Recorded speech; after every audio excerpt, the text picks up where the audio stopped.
সম্মানিত national heart foundation Sylhet UK বোর্ডের সম্মানিত পার্মানেন্ট মেম্বার সদস্যরা এবং সম্মানিত chairperson, national heart foundation Sylhet হসপিটালের জাকাত ফান্ডে প্রায় 12.5 লাখ টাকা প্রদান করার সিদ্ধান্ত। Friends of national heart foundation hospital সিলেটের ইউকে কমিটির সভা গত বৃহস্পতিবার 26শে মার্চ সন্ধ্যে 7টায় চ্যানেল এস কনফারেন্স রুমে ইউকে কমিটির ও চ্যানেল এস চেয়ারম্যান আহমেদুজ্জামান চৌধুরী জেপির সভাপতিত্বে ও জেনারেল সেক্রেটারি বিশিষ্ট শিক্ষাবিদ মনসুর আহমেদ খানের পরিচালনায় অনুষ্ঠিত হয়েছে। সভার শুরুতে তেলাওয়াত করেন ভাইস চেয়ারম্যান মানিক মিয়া।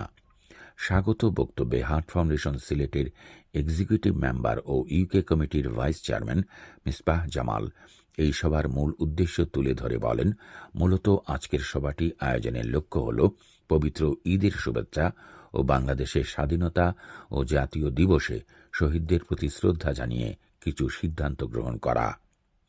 ফাউন্ডেশনের ইউকে চেয়ারম্যান আহমেদুজ্জামান চৌধুরীর বাংলাদেশ সফরের প্রাক্কালে সিলেটের কেন্দ্রীয় কমিটির সাথে মত বিনিময় ও সৌজন্য সাক্ষাৎ, 2025 সালে ইউকে থেকে পার্মানেন্ট ডোনার মেম্বারদের সংগৃহীত জাকাত ফান্ড হস্তান্তর করা। সভায় উপস্থিত ছিলেন প্রেস ও পাবলিসিটি সেক্রেটারি অনুপম নিউজ সম্পাদক Mohiuddin Chowdhury, membership secretary doctor Syed Masuk Ahmed, executive member Redbit community ট্রাস্টের president Mohammad Ohiduddin, Motiur Rahman Khokon, permanent donor মেম্বারদের মধ্যে দর্পণ সম্পাদক রহমত আলী, মোহাম্মদ ওয়ারিস আলী, ইউকে কমিটির সদস্য রেজাউল করিম মৃধা সহ অনেকে। সভা চলাকালীন সময়ে চ্যানেলস ফাউন্ডার ও permanent donor member Mahi Firdous Jalil ও MD Bangla post founder Taj Chowdhury অনুষ্ঠান উপস্থাপকের মাধ্যমে সবাইকে শুভেচ্ছা জানিয়ে হসপিটালের কাজে গত 20 বছর ধরে চ্যানেল এস যেভাবে সহযোগিতা চালিয়ে আসছে তা আগামীতেও অব্যাহত থাকবে বলে আশা প্রকাশ করেন।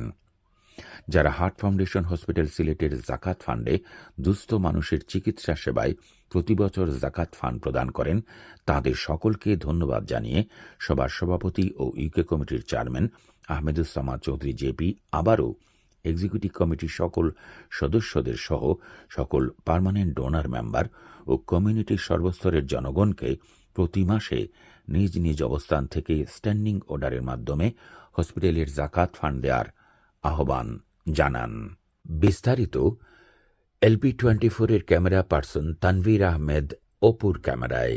আজকে আমরা একটা সুন্দর মিটিং করলাম। মিটিংয়ের উদ্দেশ্যটা ছিল ঈদ পুনর্মিলনী, তারপরে আজকে বাংলাদেশের স্বাধীনতা দিবস, সেটার সম্বন্ধে আমরা আলোচনা করলাম।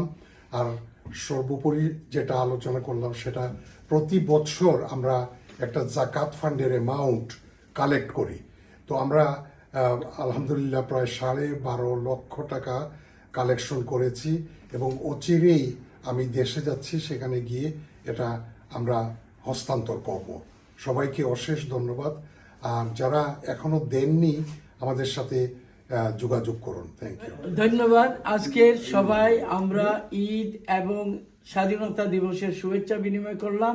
সাথে সাথে আমাদের চেয়ারম্যান সাহেব প্রতিবারের মতো এবারেও দেশে যাচ্ছেন এবং এই সময় আমরা জাকাতের ফান্ড সাধারণত হ্যান্ডওভার করে থাকি এবং সেই হিসাবে 12,50,000 টাকার মতো আমরা ওনার সাথে দিয়ে দেব এবং উনি ওইটা কোনো একদিনে হ্যান্ডওভার করবেন। এবং আজকেও আমরা বেশ কয়েকটি স্ট্যান্ডিং অর্ডার পেয়েছি এবং আমরা আশা করব অন্যান্য যারা আমাদের এখনো রয়ে গেছেন এবং প্রতিশ্রুতি দিয়েছেন তারাও যেন এই স্ট্যান্ডিং অর্ডারটা করে ফেলেন, যাতে করে আমরা প্রতি বছর একটা ভালো একটা অ্যামাউন্ট গরিব অসহায় রোগীদের সাহায্যে আমরা বিতরণ করতে পারবো। Friends of national heart foundation সিলেটের পক্ষ থেকে বরাবরের মতো 20 বছর ধরে চ্যানেল এসকে আমরা ধন্যবাদ জানাচ্ছি। আজকে যে চ্যানেল এসে কনফারেন্স রুমে যে অনুষ্ঠান হলো, এজন্য আমাদের চেয়ার বাংলাদেশে যাচ্ছেন, উনি গিয়ে ফান্ড হস্তান্তর করবেন, জাকাত ফান্ড।